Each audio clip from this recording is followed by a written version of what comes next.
I have a lot of admiration for President William Ruto. When he decided he wanted to be president of Kenya, and many obstacles were put on his path, the guy was focused. People are shouting at him, no, you can't, this is impossible. You don't have the system. You don't have the deep state. How can you make it? The guy said, I'm a man on a mission. And no retreat, no surrender. I am a man on a mission. I have decided that I feel I'm qualified to lead the Republic of Kenya as president.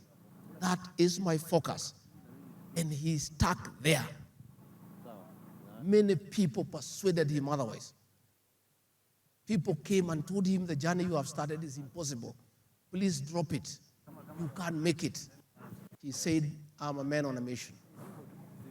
And by being focused, by sticking to the script, today, William Samoei Ruto, son of a peasant, is the president of the Republic of Kenya. I want to persuade you today that whatever calling that you choose, whatever that you decide you want to do in life, please, once you have decided, don't allow anybody to persuade you otherwise. The late wife of Dr. Julius Gekonyo Kiano, another man from this great county, became the chairperson of Maendeleo ya Wanawake at the age of 20. She led all the Kenyan women for decades, and she came in at the age of 20. A girl of 20 years, focused, determined, disciplined. And there she was. Field Marshal Muthoni Kirema, the personal assistant to Field Marshal Dedan Kimathi Waciuri, at the age of 18, was a general in the war. She led other gallant freedom fighters in the Aberdare forest for the freedom struggle of this country. At the age of 18 years, we buried her the other day. Again, a youthful girl, brave, courageous, determined, a go-getter. We have Professor Michere Githai Mugo, who became the first dean in the Faculty of Arts at the University of Nairobi at the age of 36. It was unheard of in those days in academia. Again, being focused. I want to tell you, good people, please, please, this is your country. You have the brains, and age is on your side. I wish I could come back to your age. Oh, the things I would do, I don't even want to imagine. Age is on your side. You are youthful, you are energetic, you are vibrant, you are intelligent. And we are here telling you, take your rightful place and lead this country. And why not? Whom do you want to lead this country? It is you. But before you do that, you must be alive. For you to lead us, you must be alive. So if you drink this city brews, you'll be dead, or you lose your eyesight. Before you can lead, you must be healthy. You must take care of your body and the mind.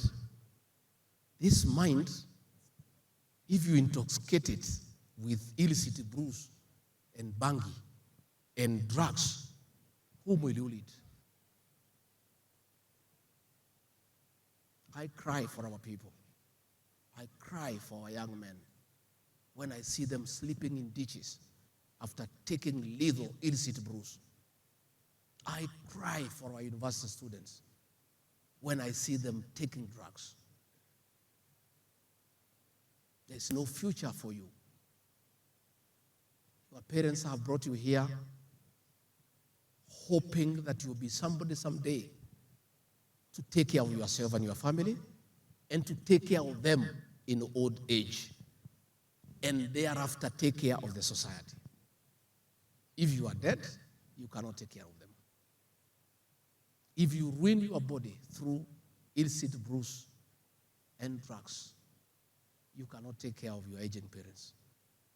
You cannot take care of yourself. So I want to persuade you today, there's time for everything. There's time for everything. First, do your degree and graduate and get a job.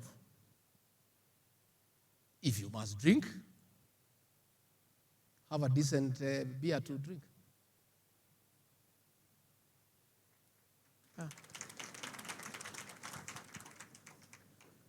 And when you can also afford to buy, and buy some people a few rounds, you feel good. But this illicit nonsense that is being sold around here, this bangi will ruin you, my dear sisters and brothers. I want to plead with you with a lot of humility as your parent, as your father. Please, keep off drugs. It is the path to hell. It is indeed the path to nowhere. You'll waste your life and waste your chance to be anybody, not just within your family, but in the country. So I want us to agree from today. Those of you who may be partaking, change your mind. And you can do so. I used to drink a lot myself. Oh, a lot. Beers. A crate and a half. There is a bar called Citrus next to Jamhuri High School. It would be very nice there. There was a one-man guitar there, and I have had some little money. So I would stay there up to morning. We drink and drink and drink and get wasted. And many of my drinking buddies, most of them are dead. Others are zombies. Others are ruined. They look for me to give them something to eat today. But since I made the decision to quit drinking, my path has been rosy. And you can see where I stand today.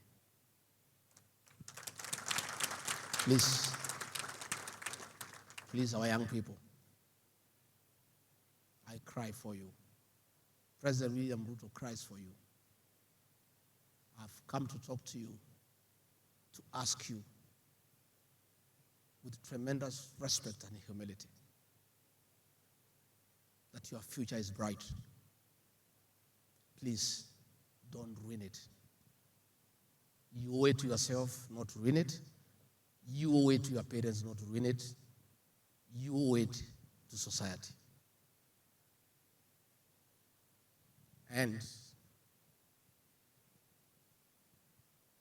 you are very advantaged that you have a president and a deputy president who think about our young people and leaders who are willing to create a good atmosphere for you and the right environment to grow. We are willing to mentor you. I want to give you a few examples of great leaders who are very young so that you know it is possible. President Mwai Kibaki, the greatest president of our times, that great economist from the London School of Economics, became the Minister for Economic Planning and Finance at the age of 31. A brilliant man at the age of 31. And he rose to be vice president and to be the third president of our great republic. Mwai Kibaki remains a very inspiring figure in our country's political development. But I'm most concerned about the age at which he came to leadership. And I want to persuade you that it's possible with you as well. Kenneth G. Domatimba, a man from this great county of Murang'a. In fact, he was the MP for this constituency. It was called Biri then. Became a permanent secretary at the age of 30. And he rose through the ranks to lead the Kenya Football Federation, to be a very senior minister of government, and to own a chain of hotels down at the coast and in Nairobi. And his prominence is still talked about, not just in this county, but in the entire country. Tom Joseph Boya became the Minister for Justice and Constitutional Affairs, again at the age of 31. That flamboyant, eloquent man from the Suba was youthful, had vigor, he was eloquent, and he was one of the brilliant minds this country has ever had before he was assassinated in Moi Avenue in Nairobi. Professor Wangari Maathai became the first woman to have a PhD in this country at the age of 30. She rose to be given the Nobel Prize later in life for her efforts in conservation. Why do we talk about youth leadership? All great leaders all over the world at one time or another were young people. Leadership is not inherited. Leadership is nurtured. We want our young people to take their rightful place in society, in all spheres, in political leadership, in leadership in the financial sector, in leadership in our industries, in leadership in our social organizations. The youth of this country, including the students of this great university, must take their rightful place in leadership. And nobody will come for you from your mother's house to make you a leader. Nobody will come for you and say, oh, the daughters of so-and-so, please come and be our leader. Oh, the son of so-and-so, please come and lead this organization. No. It is yourself who will go out there and find your place in an organization of your choice and fight through and work hard and lead that organization. I've come this afternoon to tell you that the future of this great country is in your hands, and this country depends on you to take your rightful role in leadership. And I've come here to encourage you that it is possible. And I'll be giving you my journey so that you know, even yourself seated here, one day you can stand here as Deputy President of the Republic of Kenya. I want you to know that one of you here can be at the Supreme Court as Chief Justice and the President of the Supreme Court. I want you to know among here, one of you can be the Chief of Staff and the Head of Public Service. I want you to know that the scientists here, one of you can be the Director of Medical Services. I want to persuade you that it is possible for one of you to be the Chief Executive Officer of the Equity Group of companies. I want you to know that among you here, it is possible for one of you to be the Chief Executive Officer of East African Breweries. It is possible. And I want to tell you why. Or you don't think it is possible? It is not possible. This guy standing here was born in a small village 59 years ago in a grass-thatched house in a village called Herega, a colonial village that had a big trench that had been dug by the colonialists to stop the local people from getting out of the village. His father and his mother were peasants with no education at all. He was born in a family of 9, and he wore his first pair of shoes in 1978 when he went to Form 1 in Kenyaga High School. Those days, it was a luxury for young boys to wear underpants because their parents could not afford them. They had better things to do. This guy seated here wore his first underwear in Form 1 called 007. And all the boys, to show off that they had underwear, they would pull it up and have the trouser down. And I have seen that is coming back. I don't know where it is coming from. And in the midst of financial struggle, the parents of this guy here struggled to take him to school. And by God's grace, he was able to go to Form 1, pass his Form 4 exams, go to Form 5 and 6, get admitted to the University of Nairobi, and get a job.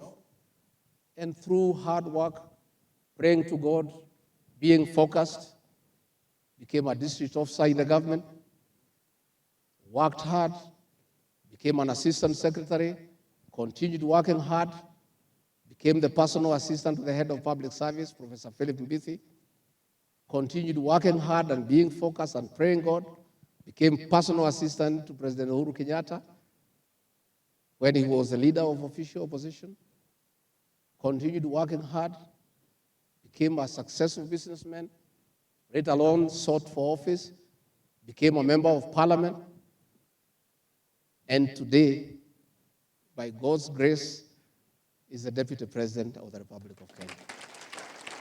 It is possible. It is possible. And I want to give you a few tips in leadership because I want to invite you to become leaders. I'll be introducing to you at the end of the lecture a few young leaders I've come with here. And why the President and I have agreed that we need to do a little bit more in mentorship. It was our desire to mentor our young leaders who are elected. But we decided that is not enough. Kenya is too huge. There are too many young people with potential for leadership. And if we just concentrate on mentoring the elected leaders, we miss a point. I have today begun here in Murang'a University a long journey across our institutions of higher learning in the entire country to try to attempt to mentor our young people to become the leaders of this country. First and foremost, in whatever sphere that you aspire to lead, there are a few things that are a must. One, you must be God-fearing, because those that you lead want a figure who carries with him or her the attributes of mercy, the attributes of understanding, the attributes of empathy, the attributes of being forgiving. And that comes with those who fear God. Number two, the Bible tells us that you must respect your parents, your father and mother, so that the Lord can bless you. There is no way you'll be a leader of any shade in this country, in whatever sphere, when you don't respect your parents. People look at you the way you treat your parents. Anytime, even here when you have your elections for student leadership, I've seen the president here. You study that person. If that leader has no respect for his parents, that leader who aspires to lead will not get the favor of the people. And by parents, it does not just mean your biological parents. You must respect people who are the age of your parents. You must show respect to your elders. You must show respect to your seniors. You must show respect to your professors and your lecturers. You must show respect to members of the subordinate staff, because it all boils down to respecting your parents. In an African setup, anybody, the age of your parents is your parent. And that is very, very important attribute in leadership.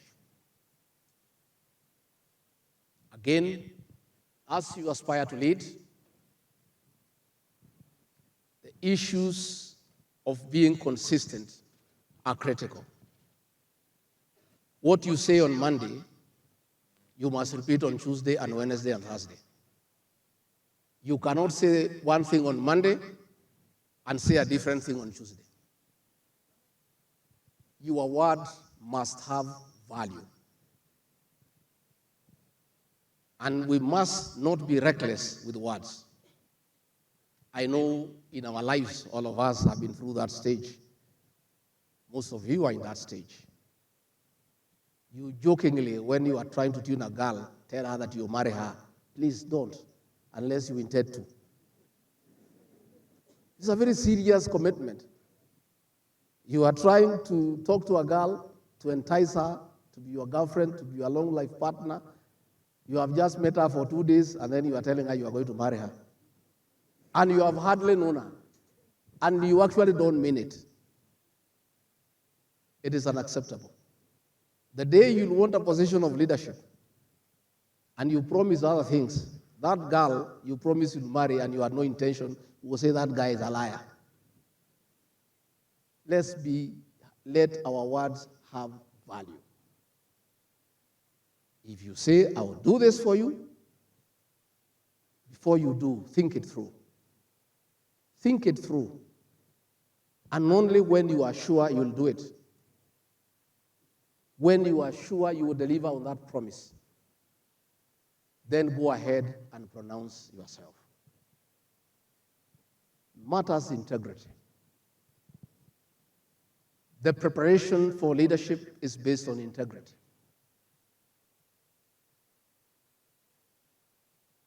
If, when you are in primary school,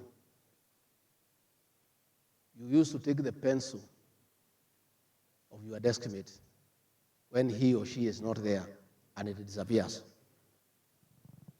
let alone in life you want to lead, that matter will come to haunt you. You must carry yourself with integrity and dignity. And you must be above board in all your actions. You must agree to reap only where you have sown. You cannot have the habit of taking what does not belong to you and then expect people to allow you to lead them. People will fear you. You must have what belongs to you. And if for whatever reason you want something that doesn't belong to you, please ask your friend to give you or to let you.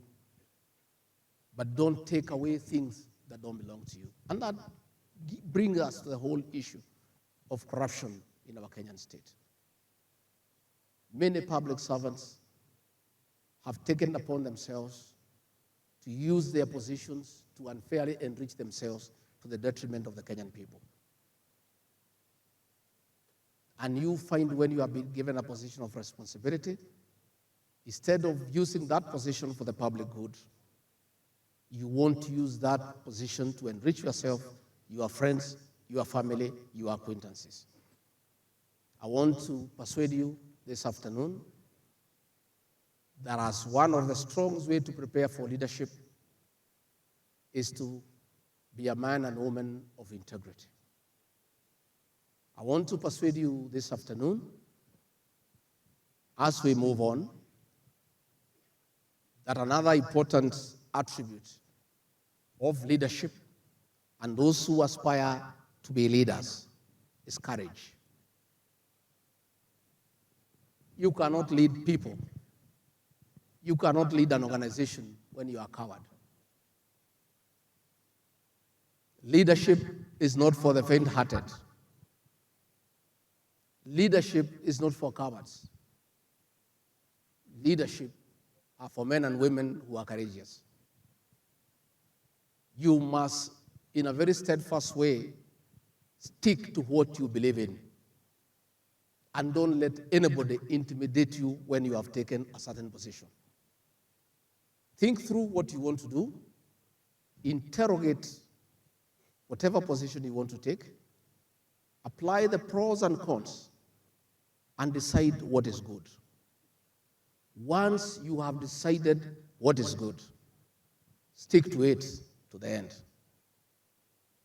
President William Ruto and I have taken a position on consumption of illicit brews and abuse of drugs. That position is unpopular with 3% of Kenyans. And they shout very loudly. And they have a lot of money and a lot of resources. Drug barons are very strong people. I was at the coast and they were trying to intimidate me. They have serious money. They can bribe their way. They can even have you killed. They can arrange a car accident for you. They can organize for you for your food to be poisoned. But once you take a decision that you have applied your mind, that it is the benefit of the Kenyan people, is to the benefit of mankind, be a courageous person.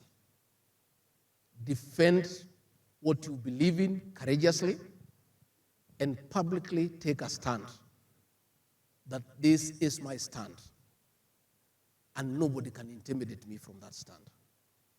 That way you gain respect, you gain admiration, and any time you pronounce yourself on another topic, you are believable. But if you take a position in the morning on a certain matter, then you are confronted by 3-4 comrades in the afternoon. And you are told, wewe, utakutana na sisi. Then you change your mind. Your journey to leadership is curtailed because nobody can take you seriously. I want to urge you, comrades, that the word focus is a very important word. You must focus. You must decide what is it that you want to do in life. If you decide you want to be a Catholic nun, it's a very difficult decision. It's a difficult decision. Or a Catholic father, for that matter. But once you decide that is your calling, and that is the way you want to go, you must persuade your soul and your heart that that's what you believe in and that is what you want. And focus on that one.